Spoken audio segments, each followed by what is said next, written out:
Welcome to Talking New York Real Estate with Vince Rocco. Our show is all about the exciting world of real estate and in particular, how it relates to the luxury New York marketplace. But if you are not planning a real estate transaction in New York, we still have plenty of information you can use no matter where you are. Now, here's our show. Welcome to Talking New York Real Estate. Today, we're going to do something a little bit different. If you've been listening to the show for days, weeks, or years, you know the questions, you know the voice, and you know the guest. But what you may not know is the story behind the mic. So today, we're going to flip the script. I'm hosting the show, and I'm interviewing a man that has spent years helping others tell their stories. Vince Rocco is entering his 12th year behind the mic. And what began as a live radio show in 2014, before podcasts were mainstream, before YouTube was the default, has grown now into one of the most trusted platforms for thoughtful conversations about New York real estate. So today, this episode is not about headlines or hot takes. It's about longevity and perspective and judgment. So, Vince, welcome to your own show. And when we come back from this quick break, we'll find out what it takes to build something that lasts. Hi, it's Stephen Bailey from Roadway Moving and Storage. Listening to Vince Rocco, you know the right partner makes all the difference. At Roadway, we deliver an experience your clients will love. For specialized services and white glove care, choose Roadway. Want to learn more? Email me at steven@roadwaymoving.com or visit roadwaymoving.com. Welcome back. I'm joined today with Vince Rocco, who typically is your host, but we're switching places today. We want to be able to get Vince's story, and he's coming off of a wonderful birthday weekend, so here, feeling really good. Yay. In the flesh. Vince, why don't you take us back to 2014? Tell us a little bit about when you started the show as a live broadcast. What led you to do so, and what were you even thinking? People weren't even talking about podcasts then. It certainly wasn't nerves that led me to do that. It was really kind of cuckoo. However, thank you and welcome to you. Thank you for the privilege to be able to do this with you. Anytime. Well, 2014, I was homesick it was a Monday afternoon, I think, and the phone rang and it was an Arizona zip code. And I tell the story all the time. And I'm like, I don't know anybody in Arizona. And at the moment, I didn't have any clients or whatever from Arizona. So I said, well, let me answer it. I'm home, nothing to do, whatever. And it was this executive producer from the Voice America Network out in Arizona. And he said, you know what, Vince, we got your name from somebody and they recommend, we're looking for a host of a live radio show on our network to talk about New York City real estate. And the few people that we called before you all recommended that you be the one to do it. And I said, can you tell me who they are? I've been very curious about who they are. He said, nah, maybe we'll talk about it another time. However, and then we got into the conversation and I said, well, you know, I studied a little bit of broadcasting in college, along with teaching and communications and whatever. I don't know how to do that. And I've never done that, even though it's been my life passion, and it really has been. And he talked me into it. I said, well, you know, what if I'm not good? It's live. I don't know how to do that, whatever. And he said, we'll give you a 13-week contract. The minute I heard the word contract, I thought, okay, this is real, a 13-week contract. I did it. And I remember showing up at a studio, day one, not here, and nervous as, I've ever been in my life. I felt like things were going to just start coming out of me. That's how scared I was.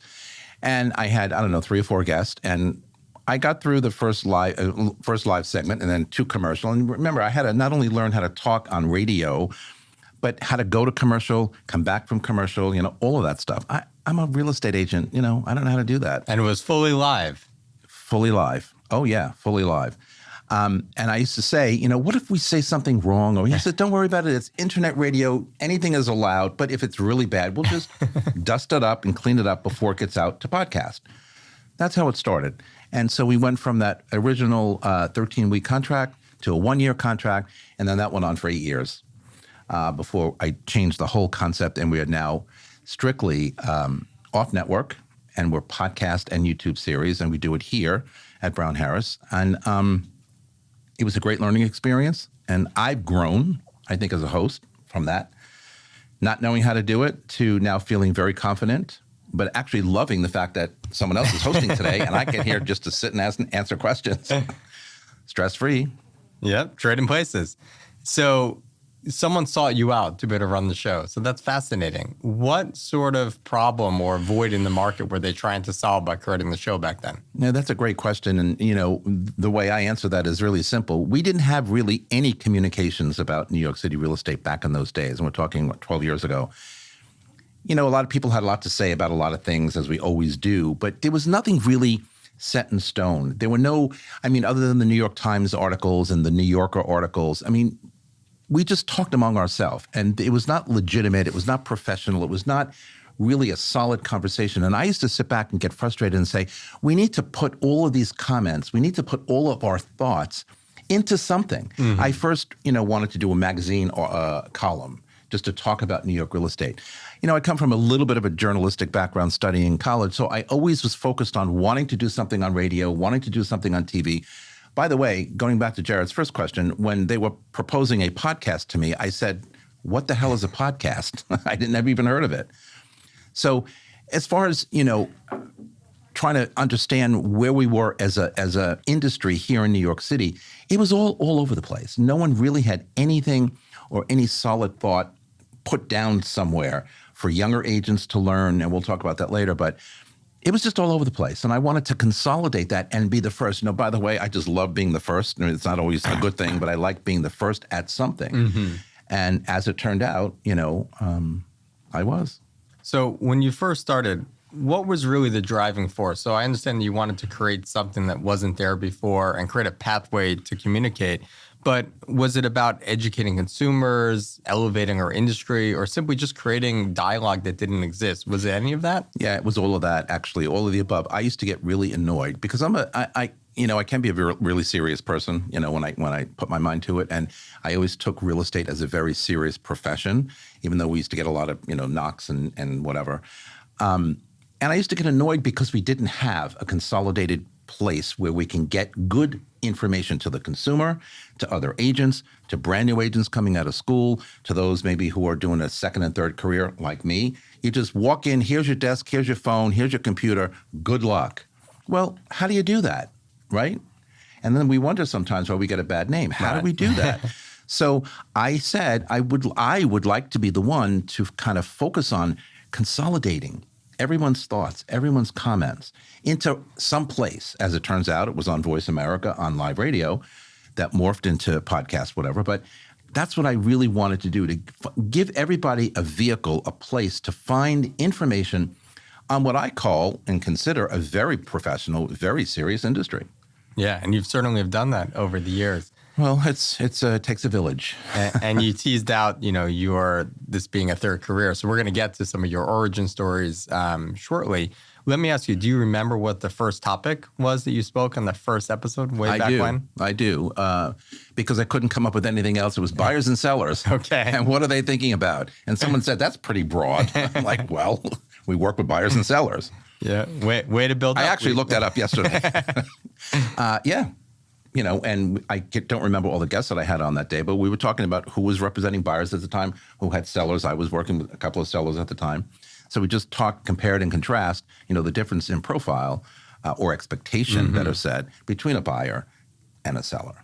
So how did you source your guests back in the day? Right now we've talked, and the show has garnered quite the following, that you're getting calls from agents or people or even their PR company. Back in the day when this was a new thing, how were you sourcing your guests? Yeah. Well, I consider myself a popular person within the real estate industry, even way back to those days. So I always kind of knew everybody. It's the hair, right? It's definitely the hair and those glasses. Look at those glasses. But I actually was fortunate enough. I was running my own company at the time. I had left Halstead and I went to Blue Realty Group, my own company with four or five other partners. And so I hired a PR guy.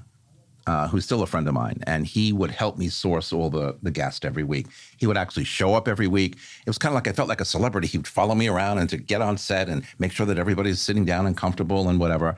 And I thought, okay, this is the way to do it. I mean, really, not even a year into this is really the way to do it. And so he would help me source the guests if I didn't have time. I was very busy as an agent in those days, and I didn't have time to really go after everybody I wanted. He did it, and he got paid, every month, whatever. So that helped. And then, once you do it for a while, it kind of becomes routine.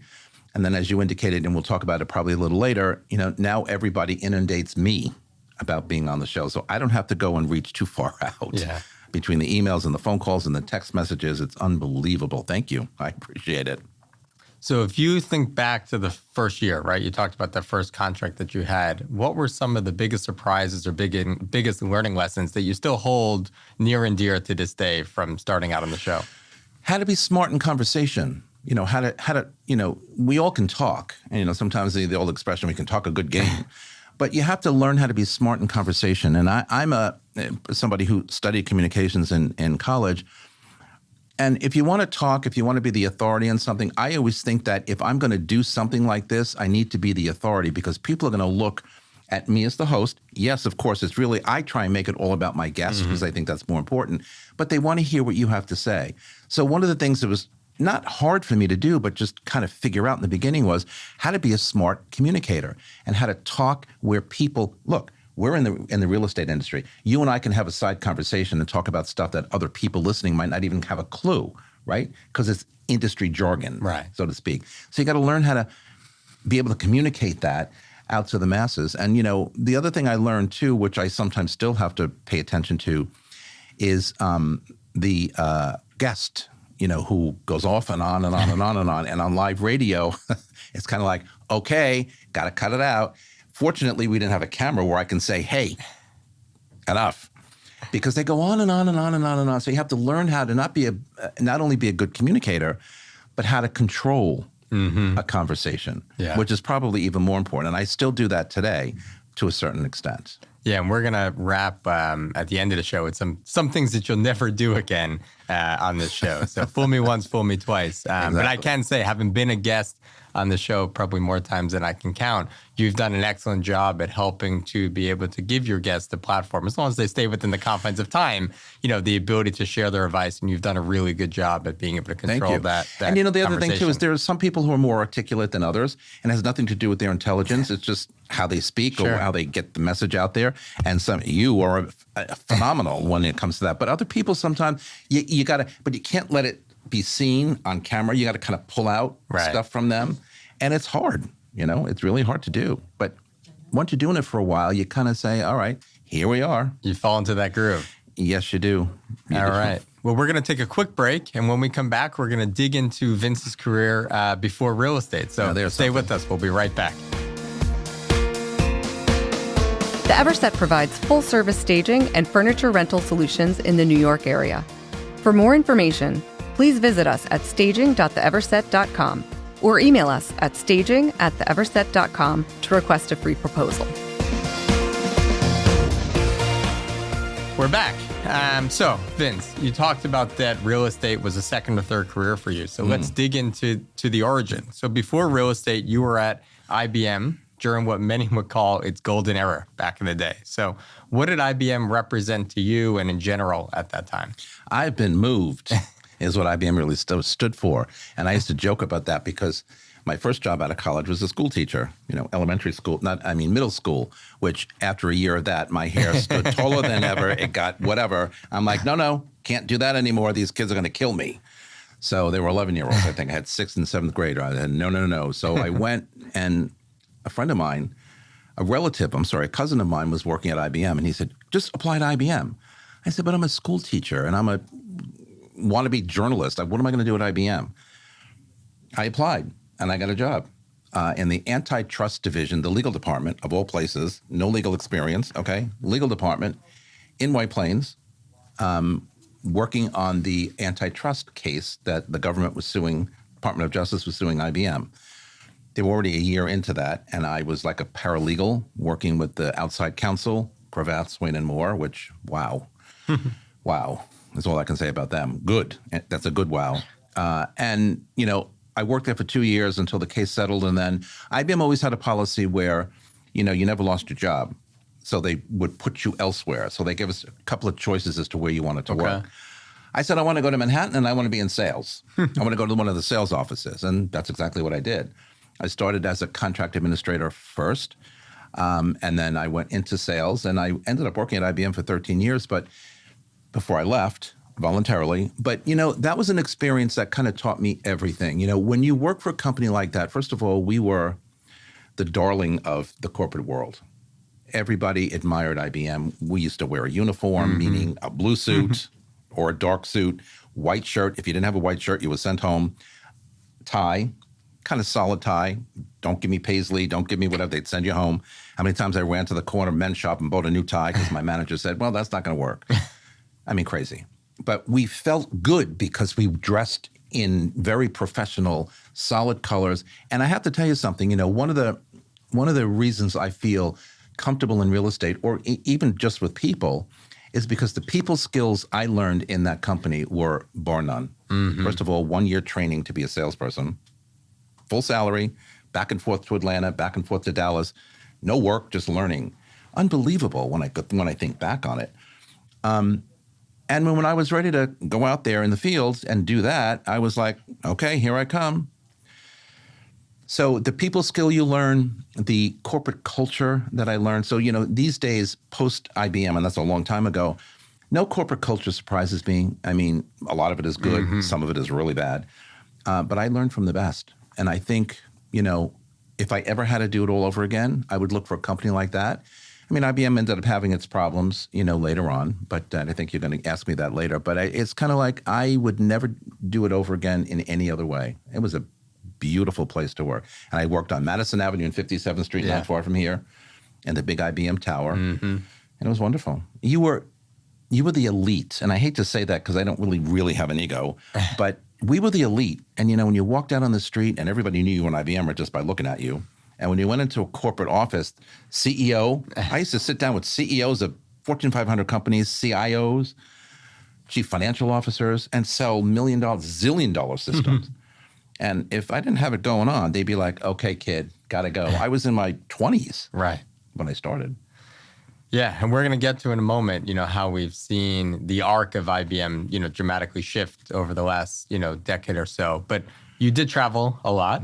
I know we've talked about several of the stories. So I'm sure your listeners would love to hear both the favorite place that you went to and maybe one of the most obscure places that you never would have gone if it was not for IBM.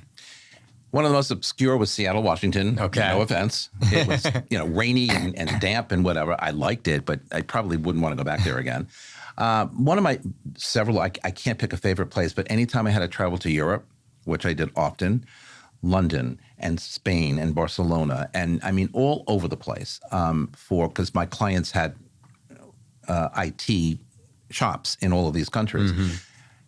I probably have visited every state in the Union. I was telling a family member over the weekend that I was on a plane, literally on an airplane, minimum 1 day a week, sometimes twice a week, going, coming, back and forth, landing, coming back again, running home, changing the bag, starting again. It was unbelievable. But again, in your 20s and 30s, it's kind of like, yay, I'm getting to see the world. And I don't make light of that because, not everybody has an opportunity to see the world at any age or stage in their life. I saw everything. So, and then on my off times, I'd go to the Caribbean and just kind of chill out for a week or two. I owned a timeshare at the time, which was a very popular thing back in those days, on St. Martin, on the Dutch side. And I used to go there and just kind of veg out and bring friends and family members, whatever, and have a good time, and then start all over again. But, one of the things I will always be grateful to IBM for, my whole career, actually, but I thank them for all the travel. And, of course, it cost me nothing. I got on a plane. I went here and there. I was all of California back in the day, before these weather changes. Beautiful, just beautiful. And now you have all the airline miles to pad those. I had them for years. So whenever I went on my own, it was like, okay, check off another 100,000 miles or whatever it took. Sure. Oh, my God, yeah. That's great. You could have a whole show on timeshares and how they follow you long beyond this life. But we'll leave the timeshares for another episode. So as we've talked about, IBM in its arc has changed dramatically over the years. It went from the darling that was or the darling that is to the darling that was. What has that change, looking back again after you've left IBM, what has that change taught you about the invincibility of businesses in today's day? Yeah, that's a great question. Look, I worked there for 13 years and I was witnessing a lot of cultural changes and significant business changes at the company, and I'm not a quitter, but I used to think, okay, they're just not getting it right. And I get really frustrated with people or with companies when they don't get it right or they make foolish mistakes. I mean, I can be, less of a patient person sometimes when it comes to stuff like that. And I would get really irritated with IBM for not paying attention. And so I finally decided after 13 years I was leaving. But one of the reasons I was getting frustrated with them is because Microsoft and then Apple after them, we took our eye off the ball. We came out with the personal computer, which was the darling of everything. We went from dumb terminals, right, to intelligent terminals called personal computers, PCs, as we refer to them today. And our original operating system was the OS operating system, okay, OS 2. Microsoft came out immediately with their version of DOS on there, which blew OS 2 out of the water. And, people are fickle. Easier to use, DOS. Easier to play with, DOS. It's still that way with outside of Apple. So we lost a lot of market share. The people within the company, executives within the company, and I had by then been promoted from a sales, person up to what we used to call the area or the region. And I was like a staff person. And my next role would have been promoted back to a branch office as a marketing manager, sales manager. But I said, times were changing, things were different. I don't think I want to do that. And so when I went into my manager at the time, I'll never forget, she looked at me, she said, "You're doing what?" I said, "I'm going to leave." Anyway, long story short, I left. And I went to work for another technology company, very different, very much smaller. But I was upset with how a company like IBM, and I still wonder what the hell they're doing, how they can go from greatness to almost obscurity and to let another little two-bit company like Microsoft, of course they're not that today, eat their lunch. And they're based in your favorite city of Seattle. So. Exactly. And when I went there, I was like, no. But so I was like, okay, I can still do better things or great things if I take my show on the road, right. And I'm not the one who really loves change, but I almost felt it was compelled to do something different because I just was not happy. The CEO had changed, and usually they were, promoting people from within, but they started to change that whole routine. They were taking people from the outside, and a lot of us were like, "Hey, wait a minute. Yeah. Why are you going on the outside when we don't have that opportunity anymore to climb?" Felt like someone jumped in front of you. Correct. Yeah. Well, let me ask you, were you a fan of the extra little trackpad dot, though? Yes and no. I had my moments with it. Correct. Such a defining feature. Yeah. So I was talking to somebody, one of my brothers this weekend about the trackpad. I'm like, don't bring it up. I don't want to hear it. So how did witnessing then IBM's arc over those years, shape your thinking around brands, institutions, and long-term careers? It made me much more aware of what could go wrong because I watched the demise. I mean, single-handedly on board right there on Madison Avenue. And I always said to myself, no matter where I go, whether it was another technology company, which I did before I became a real estate agent, 2 other companies, I'm going to keep my eye on the ball. I'm going to pay attention because everybody is out there trying to eat your lunch. I don't care what industry you're in. In real estate, we know what competition is all about. So I learned really early on what competition was. Again, part of the problem was when you worked at IBM back in those days, you didn't even think about competition because we didn't have competition. We had other companies doing other things, but we came out with networking, we came out with PCs, we came out with all kinds of, software, mainframes. I mean, we had no competition.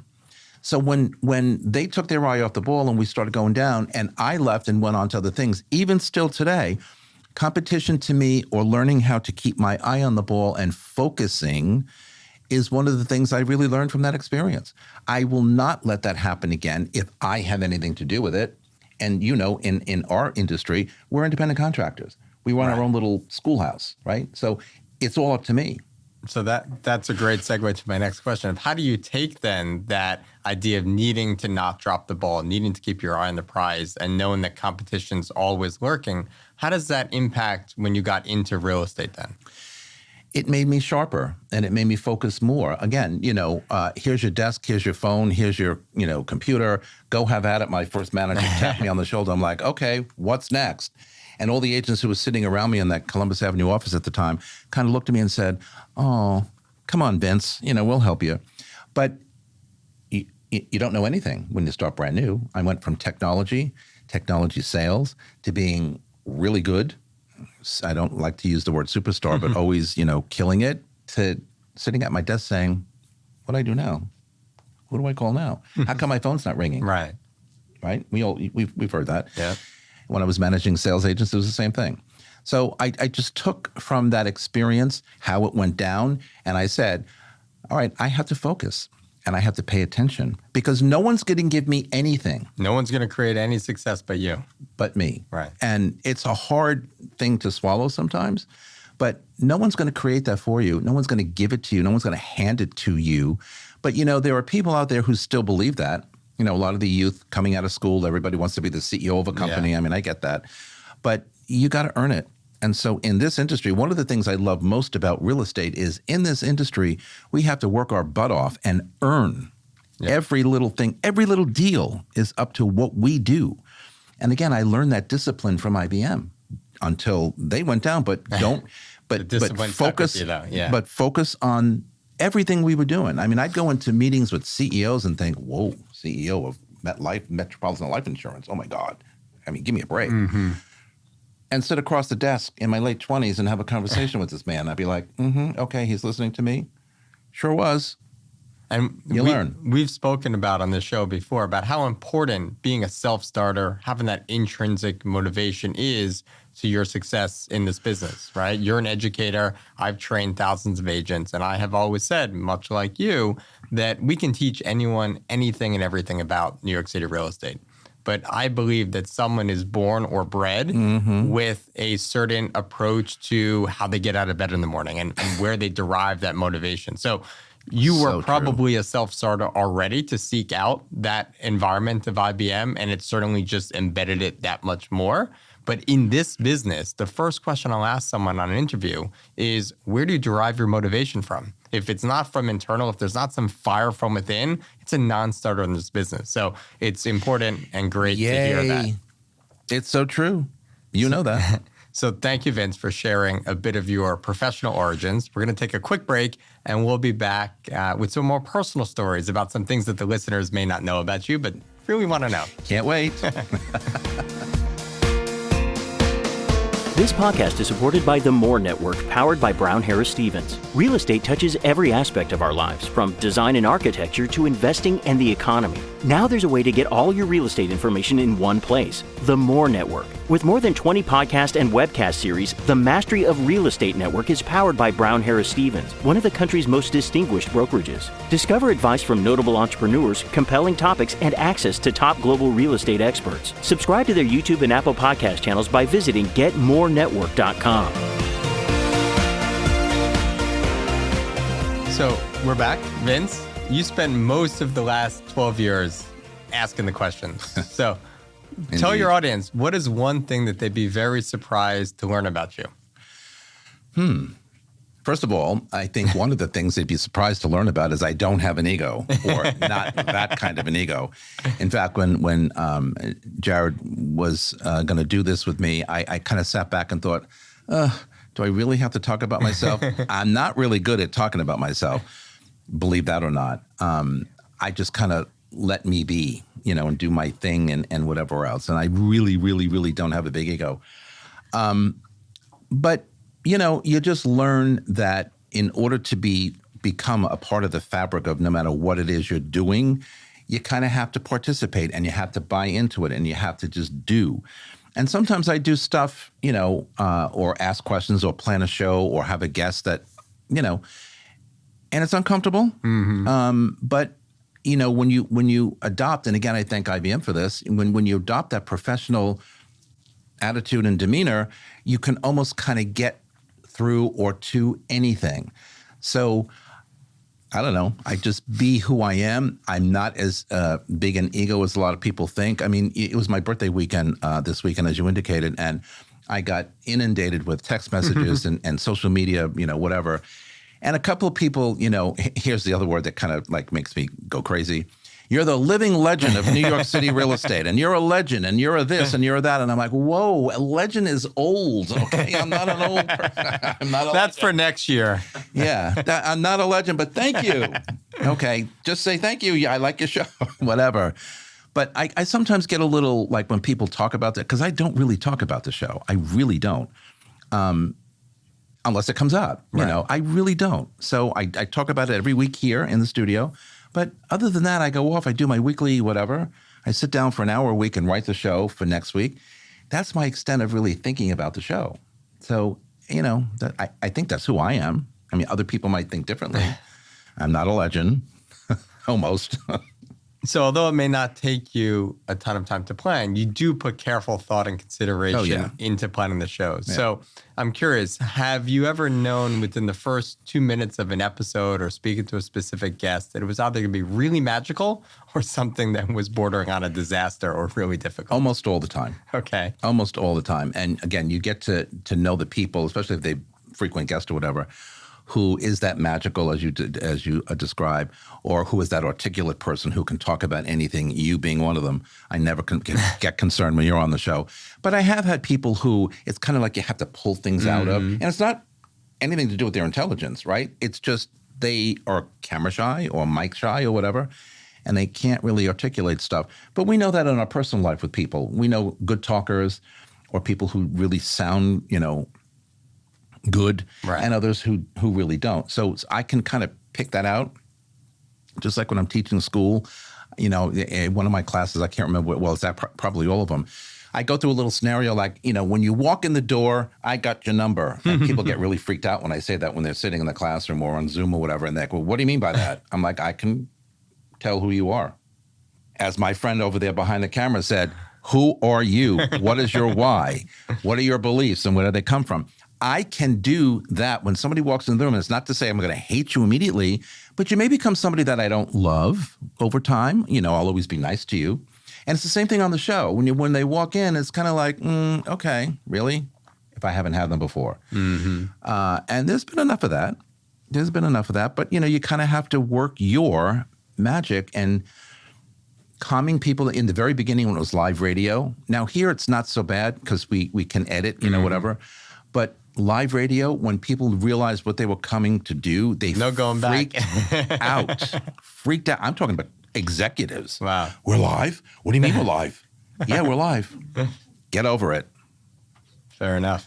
So you've been, again, talking about so many different topics over the years. Is there one misconception that your listeners have that you've been trying to correct over these years? Do you have any sense? You know, I guess overall, the status of our industry, and as you know, being in it for a long time, you know, we go through bubbles and circles and ups and downs and whatever else. And I think one of the things that I've always said from when I first started the show was that I wanted it to be educational and informative, not only for us experienced agents and managers, but for the people out there. I teach real estate, you know that. And right next door to my continuing ed classroom is the brand new salespeople. And they all come in, you know, on a break to talk to me because my dear friend— Because you're a legend. Well, my friend next door who teaches that class, go talk to Vince Rocco. He'll give whatever. And they all have like, you know, stars in their eyes. And they're going to be the $1 million listing guys running around and doing all kinds of things and making zillions of dollars. And I get a car service and I get a free lunch budget and blah, blah, blah. I'm like, no. Set expectations. Wrong. It's all up to you. So, you know, but they learn that when they listen to the show because people talk about their experience. And one of the things I get in feedback, especially from the young students or brand new people in the industry, and occasionally, you know, my guys back there see them come and sit in the background because they want to come and watch the show being done because they're, you know, enamored with the whole concept. But it's educational. People say to me, well, you don't do it because you want leads. I'm like, well, sometimes I get them, sometimes I don't, but that's not why I do it. I do it for the educational and informative reasons. And you may ask us later on, I don't remember, but no one else is doing the same thing I am. Right. So, you know, hopefully they're all going to this program, thank you, and learning something. If you can't learn something every day, you know, listen, learn. Yeah. That's my thing. And that's why here we believe so much in being able to entertain, but more importantly, how do we inform and educate through that entertainment process? Right. So that's what it's all about. That's what it's all about. And when people kind of lose sight of that, that's when the ego takes over and the silliness and the stunts. Yeah, and again, that's not who I am. Right. I do this. I do it very seriously. One of the things I will say about this, I've got it down to a science where it takes me only like an hour a week to plan the episode. However, it takes a little longer than that to book the guest sometimes. But one of the things, I just stay calm, but it's always. This is one thing I do out of many things I do in a given week that's on my mind constantly. I'm always thinking about who's next, what's the next guest, what am I going to say about next week's show, what about this, what about that, did the other show get posted, what about the graphic? So it's always in my mind, but I'm not necessarily physically doing anything about it. It's become a part of you. It's become part of your identity. Better said, it's become a very big part of my identity or who I am, and it's kind of like sometimes I do want to just turn it off. Just turn it off. But I can't, because it's my happy place. Right. I love it. It's akin to the market updates that I'm writing, 306 weeks in running. Again, it's a piece of it. All week I'm thinking about, what's the next topic? How do we bridge? How do we build off of and trump, last week's and how do we do better? So I'm with you on that. Correct. So you've seen every buzzword cycle come and go. What's one of the most overused phrases today in real estate? Interest rates. What's happening with interest rates? Yeah. And as you indicated on my show not too many weeks ago, this year, 2026, we predict, we never know for sure, it's not really going to be about interest rates. It's going to be about supply and how much supply is going to be released and whatever. There are probably many, many buzzwords, but the last 2 years, I would say everybody looks at me, whether it's a seller of mine who wants to sell or a buyer who wants to buy. Well, the interest rates, Vince, really, what are we going to do about that?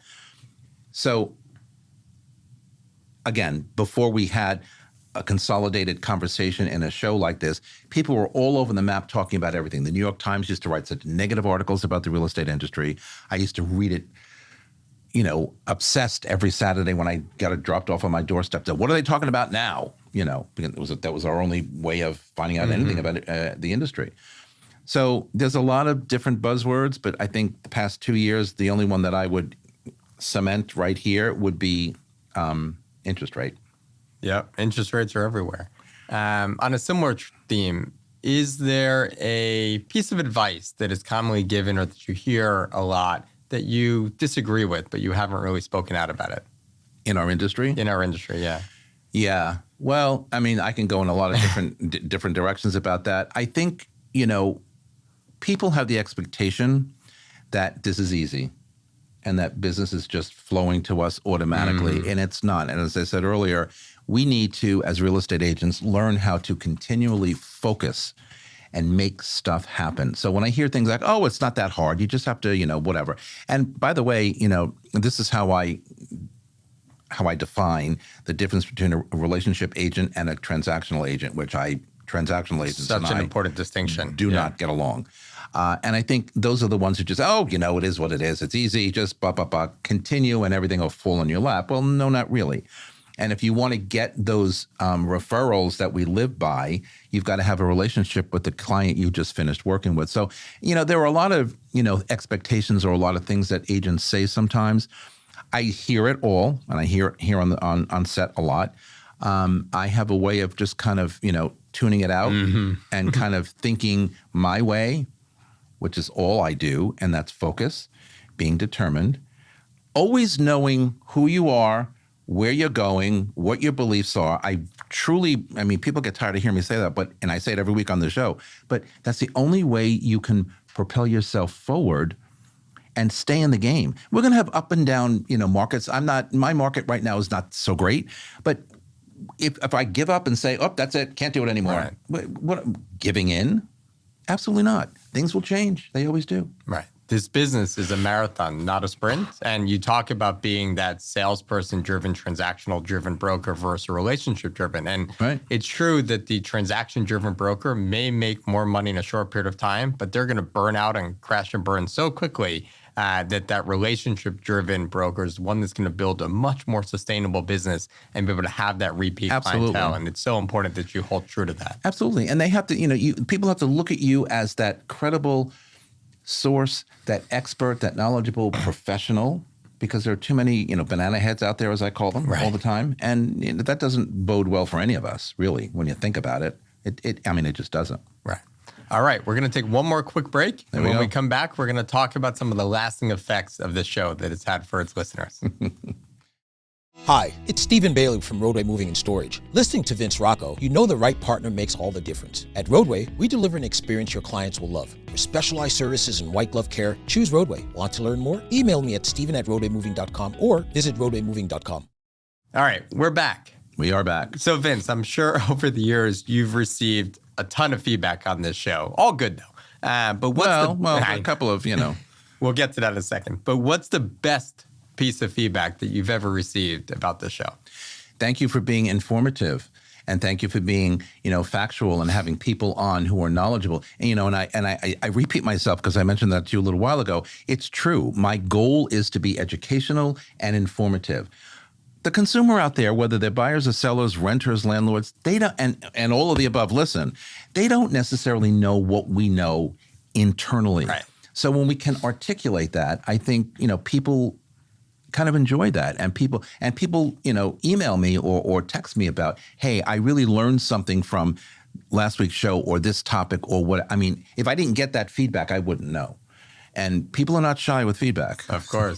They're not shy with feedback. Sometimes it takes me a whole evening when I'm at home relaxing to go through. Yeah, I leave it for, a certain time. And I welcome it. And I will tell you, 95% of it is more than that. 96, 97% of it is positive. Right. There's always going to be the naysayer, who do you think you are or whatever. Was there one piece of negative feedback that has stuck with you? No, somebody about a year ago said, who the hell do you think you are? You're old and you shouldn't be doing this. And I'm thinking, oh, and you actually text that in an email to me, in a text message. You're living rent-free in their head. That's what I said. Yeah. You're remembering who I am. I'm old, Mission I'm this, I'm that. right. Yeah, there you go, mission accomplished. But see that, again, no ego. It just goes, boop, right over. It's like, I'm not going to sit there and cry in my martini, right? It's not going to happen. For sure. Whatever. Hey, people will be people. Celebrities have the same problem. Politicians have the same problem. Ball players have the same problem. I'm, not any of those people, but, I'm exposed. For sure. And the show does an important thing in being able to help show the work and help explain the nuance and all the steps that goes on. Because what we talked about in one of the more recent episodes that I was on was about how important it is for an agent to be able to communicate or over-communicate and show their work so that the client understands everything that they're doing. And that's really, really important. So absolutely. Building on your fan mail comment, has there been a most memorable fan mail you got or piece of listener outreach? Well, I gave you the negative. I mean, I get a little bit of negative, but, that one in particular kind of made my hair stand up taller than it usually does. But a lot of the good stuff is always like a thank you. Vince, thank you so much for what you do. Thank you for being informative. Thank you for, giving us, a vehicle, back to one of your original questions. We didn't have any vehicle. We didn't have any consolidated place where agents or consumers or anybody can go to hear about the industry. And when I hear, especially from very senior, agents who have been in the business, for many, many years, whether it's Brown Harris agents here where I work or anywhere else, I feel complimented because if people who have been doing this a lot longer than me say, wow, Vince, that's great. Thank you for being, the person to bring us all this information every week. That to me, it's not one specific thing, but it's that tone of positive feedback that I get, and I get it pretty regularly. It just gives me the feeling that, okay, I can continue. I guess I'm doing a good enough job. I guess I can, not stress about people not liking it. Because, when you do anything like this or anything in life, even our real estate jobs, you always worry, people liking me? I mean, enough to want to work with me? Right. Because it's important. You got to have that, what I always used to say, that likability factor. And that's another thing that, IBM used to teach us, in training to be salespeople. You're out there. You're out there, in front of all these corporate executives, in front of Fortune 500 companies, okay? They have to like you. So you and we coined a phrase back in those days, one of my managers did, people buy from people they like. Correct. Right? So that has stuck with me. Again, thank you, IBM. That has stuck with me really my whole life. That if you're not going to like me, then I'm not going to be effective. And if I'm not going to like you, no matter what you say to me, Okay, thanks. So building on the likability and, being someone that people will want to work with, has the show ever led to a deal or referral Yes. or some other business opportunity that surprised you? Yeah, a couple of times actually, but one in particular, and was still working, a developer in the Midwest. Out of nowhere, a fan of the show emails me and go on and on and on and on about the show. And, listen, I'm looking to buy property in New York City. And I need your advice on where it should be because I'm a developer here in the Midwest and I want to develop brand new condominiums in New York City. And so that one kind of surprised me because that was not a referral. That was not from anybody that I knew or whatever. That came literally from a listener from my show last year. Mm-hmm. And of course, that's going to take a little bit of time because he's out in the Midwest. And by the time we look at stuff or we've looked at a few things, just to find the right thing. But, if it wasn't for the show, I wouldn't have found that, or he wouldn't have found me. Now, as well as I do, there are how many? 40,000 agents in New York City? Okay. There's no shortage of them. So, that was one of the ones that surprised me the most because I read that, because sometimes I read things and I'm like, really? Is that real? Or is that a real person? Right. But he was very open and honest and whatever, gave me his phone number, whatever. I called him and said, hey. He said, I can't believe you called me. And he said, I thought you would, I can't remember. You're too big to call a little old. I'm like, well, you're not a little old, whatever. You're a developer who I can read is very successful. Okay. That's awesome. Yeah. So, those things don't happen every day. I wish they did. But, from time to time. All right. Well, if you're a listener listening, you know who to call now. So. I mean, anybody can call anybody. I'd work with anybody, of course. Right. I mean, that's what we do. But, that one, that surprised me a little bit. All right. So switching gears. In a good way. I love that story. Thank you for sharing. Switching gears. You've interviewed hundreds, if not bordering on now, probably thousands of guests. Yeah. Is there one question that you would never ask again? I have to think about that for a second. Other than me hosting the show and interviewing you. Was there a question that I would never ask a guest again?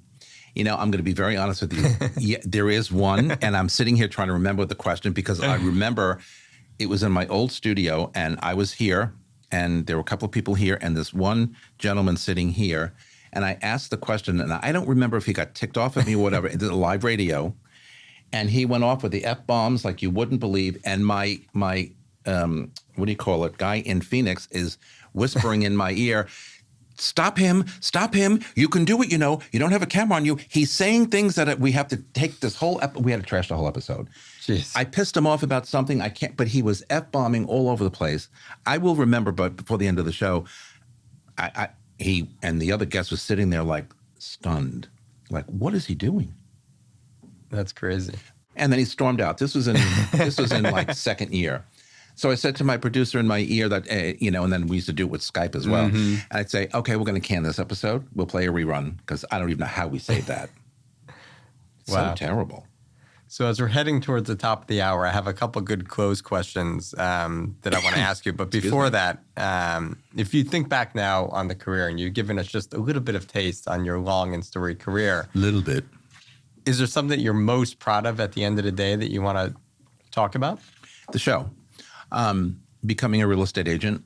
One of the things I learned way back in college days, I always did good. I always made the dean's list and, whatever the accolade was.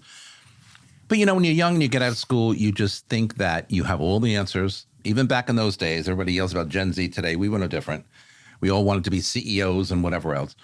I think I learned staying power, and I think I learned how to kind of control my wants or my wish list and focus. There we go again. Focus on and pay attention to what you really want and what really makes, your life better, because it's the only way that you can get it. Would I do anything differently? Probably not. I mean, I think what I've learned through the years, working in corporate America taught me a corporate structure, even though we're not structured today in real estate. Mm-hmm. I mean, we are and we aren't. You create your own structure, and I think it was an important foundation that helped you set yourself up to better succeed. Said. Yeah. Absolutely 100%, because if I didn't have that, I'd be like all over the map saying, what, these people are crazy. What am I going to do here? I can't even get this. But I learned all of that, back in corporate life. And again, at a young age where learning, and I tell my nieces and nephews the same thing today, in their 20s, look, have your aspirations. Do your stuff. Because the only way you're going to learn if it's going to work or not is if you try and you fail. Right. Or you try and you succeed.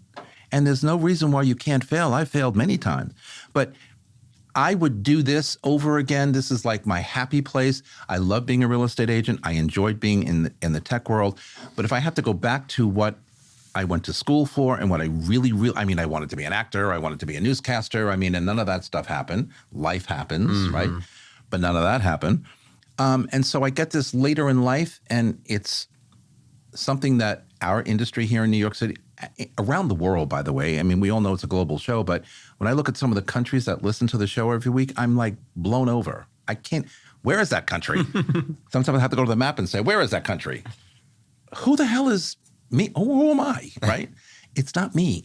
New York City real estate is a fascination around the world. Right. And if I can be the conduit to that information here to someplace, God knows where, hey, bring it on, baby. I'll take it. Right. So, it's my happy place. I love coming here. I love working with these guys. I enjoy being in this room. But I don't regret anything else I've ever done because it brought me to this position. It is so true that owning a piece of New York City or the Big Apple is an incredible status symbol for so many that live in other countries. And we see that time and time again with international demand coming in. Yeah. I remember a situation where I was selling an on-site development building 15 years ago when social media was really just beginning, okay? And it was just before my show started. And I got a phone call from somebody in South America, Brazil, who ended up buying one of my penthouses, sight unseen, because he saw a posting of mine on the internet, on social media, on the development marketing's website. He called me and said, I'm buying it. Of course, I thought, okay, he's a little cuckoo, really? Turned out to be not cuckoo. And back in those days, $1.4 million was a lot of money. That's awesome. Good for you. So, and it didn't take a stunt of having to jump in the pool or something else crazy to be able to sell it. No. He just liked the property and he liked you, right? Magical. Magical, isn't that something? So whether you're an icon or a legend, you're certainly building an important legacy. Right. And you've spent years now helping others to tell their own story. And today you're telling your own. But more than that, you're actually writing a book, Lost Between Fiction and a Dream. And you're writing this in a autobiographical spirit, but it's actually written as fiction. So can you tell us a little bit about the story, why you're telling it this way, and what you hope that it communicates to the reader? Hey. Oy vey. Oy vey. That's a whole show. Yeah, again, I've always wanted to do what I'm doing in broadcasting or whatever you want to term it. I always wanted to be an actor. When I was growing up and living my life, watching TV and living vicariously through the actors on television and wanting to be them. And I used to say to myself in my room, watching the screen, I'm going to be him or I'm going to be this, or I'm going to be that. And believe me, it's going to happen. And I was determined. And so, as you go through life, as I said earlier, some things work out and some things don't work out. So the book is really going to be about those days. It's going to be about my life, but more fictionalized because, as I said before, I don't really have an ego. And most people are like, who the hell cares about you? The Vince Rocco story. It'll be like dead in a day. So I'm fictionalizing it, but with really real facts. And it's an arc of, I don't even know how to describe it. It's been going on for 2 years. Okay. I probably got half of it done. And hopefully I'm hoping that by the end of this year, but I always have so many things going on, that it will be finished. But there's a lot of things in there that may help explain to people who think they know who I am and don't know who I am in a good way, But there's one important fact in there that I've never really talked about publicly, and I don't really even know how it's going to land when it's out there. But I had the fortunate experience of dating someone who was an international movie and TV star at the last year or two of my college career. Happened to just bump into at Studio 54. Now, there's a place. And I'm not naming who that is, but he's still famous. And, look, at the end of the day, you A lot of you know who it is. But what that taught me was a lot about me. Sign of the times, end of the 70s, into the 80s, starting out as, young and new and graduated college and wanted to be the CEO of a company, but yet I really wanted to be an actor, and I studied acting, and I did a lot of travel with this person because he was very much into that business and was on set with him wherever he was, and I met a lot of people. But you learn a lot. Okay. And it kind of, I believe, that relationship that lasted about 3 years kind of set the course of where my life was going to go going forward, in good ways and in not so good ways. Again, he's still very popular and still out there. Look, at the end of the day, this is a course that I had to go through. But I feel, when I decided to write this book a couple of years back, I felt like it was something that needed to be said. Again, not outing this person, not saying who he was, because I'm not going to do that. But talking about the particulars and talking about the experiences and talking about the feelings and the emotions and the life changes and the life experiences, probably better said, that I probably wouldn't have had if I didn't meet him. And so for that, I'm grateful. And how could I not be grateful? So that, plus, a little bit about the corporate stuff, a little bit about the real estate stuff. And, a lot of people say, oh, you're going to write a book about real estate? And I'm like, no, not writing a book about real estate. Right, I'll live it. I'm not going to write it. But of course, I'm a real estate agent. So, this character, his name is, I'm not going to tell you his name yet. Listen, I think it's going to be a worthwhile read. I think it's going to be something that people, when they realize that it's kind of real in a fictional way, they're going to say, autobiographical in a fictional way, they're probably going to say, yeah, that's Vince. Was it easier? Or I can see that being Vince. Was it easier to tell the truth through fiction? Yes, I think so. Again, because I don't want to name names. So definitely. But also because, again, people sit back and say, well, who are you? And who cares? Right? So if you fictionalize it into a really good novel, right, and I can only hope and pray that it becomes a novel that people want to read, I think the answer to that is absolutely yes. And probably the only way I knew how to do it, and trust me, when you sit down and want to write a book, okay, it's a great concept, but to actually do it. Yeah. There's a whole other story. And sometimes I can go blah, blah, blah, blah, blah, blah, and hours later, and then sometimes I'm like, I can't get past the half a page. So what's that about? Right. You get that writer's block. Yeah.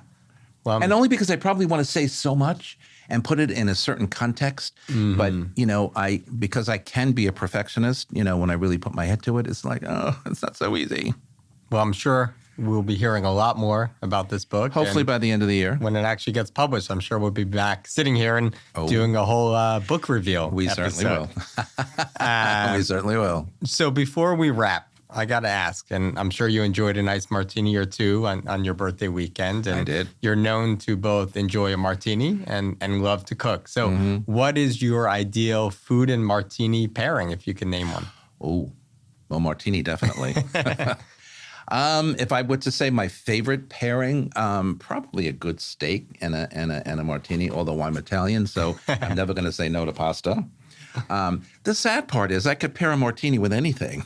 That's true. There's all different types of that would be like, okay, you want to give me a martini? I'm all yours. Not a problem. And this guy over here started me with the jalapenos in the martini. So that's another thing. Well, I had that yesterday. Not yesterday, Sunday. And I'm like, there you go. Just a little bit of spice. It'll go perfect for a little bit of spice, exactly. And a little bit of spice, because people do say to me sometimes, you can be spicy, which I don't necessarily understand what that means, okay? But I'll take it. Yeah. But I can probably pair that with probably a steak first and foremost, a good steak, nice potatoes, steak and potatoes. That's it. And then, anything, really. I really, let me give you one more answer to that. My favorite pairing of a martini, really, is not even food. It's with a good friend. Ah, that's a great answer. It's with a good friend. That's it. Sharing conversation, sharing thoughts, doing whatever. That's my favorite pairing. Food, Here I thought you were going to say pairing it with a second martini, but I'll take that answer with a good friend. So. Well, when the glass is empty, when that glass is empty, glass half full. Got to fill it back up. Absolutely. So Vince, thank you. You spent more than a decade asking the thoughtful questions, the hard questions of others. What stands out is that the show is not just content. It's a record of cycles, a record of your discipline, and a record of how real professionals think in times of chaos or crisis. Thank you for building something that's true to yourself, something with staying power, and for setting the standard of what real estate conversations can and should be. We'll be looking forward to your book in the not-so-distant future. And to our listeners, whether you've been with us for one episode or 12 years, thank you for valuing substance over sound bites. And we'll see you next time on Talking New York Real Estate.